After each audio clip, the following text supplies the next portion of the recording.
أعوذ بالله من الشيطان الرجيم. بسم الله الرحمن الرحيم.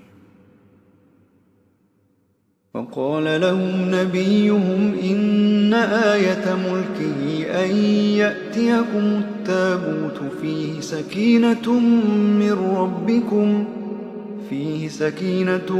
من ربكم وبقية مما ترك آل موسى وآل هارون تحمله الملائكة إن في ذلك لآية لكم إن كنتم مؤمنين.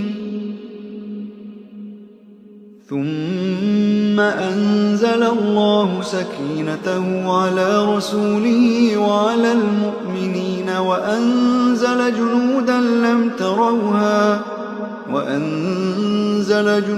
لم تروها وعذب الذين كفروا وذلك جزاء الكافرين.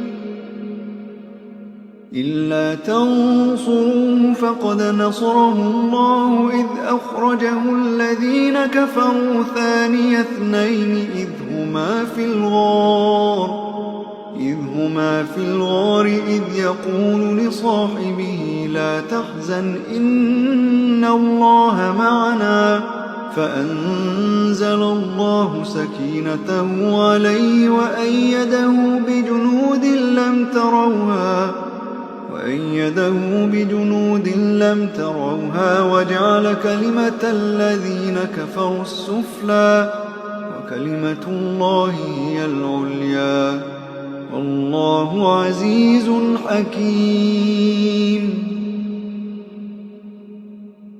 هو الذي أنزل السكينة في قلوب المؤمنين ليزدادوا إيمانا مع إيمانهم ولله جنود السماوات والأرض وكان الله عليما حكيما.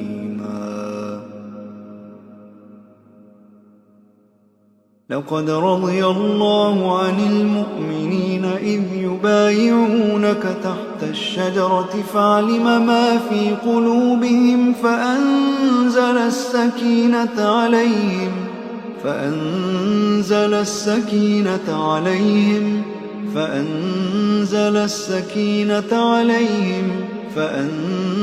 السكينة عليهم وأثابهم فتحا قريبا.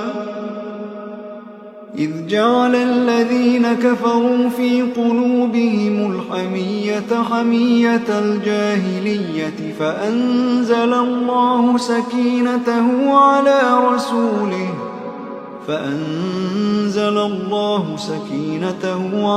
رسوله وعلى المؤمنين وألزمهم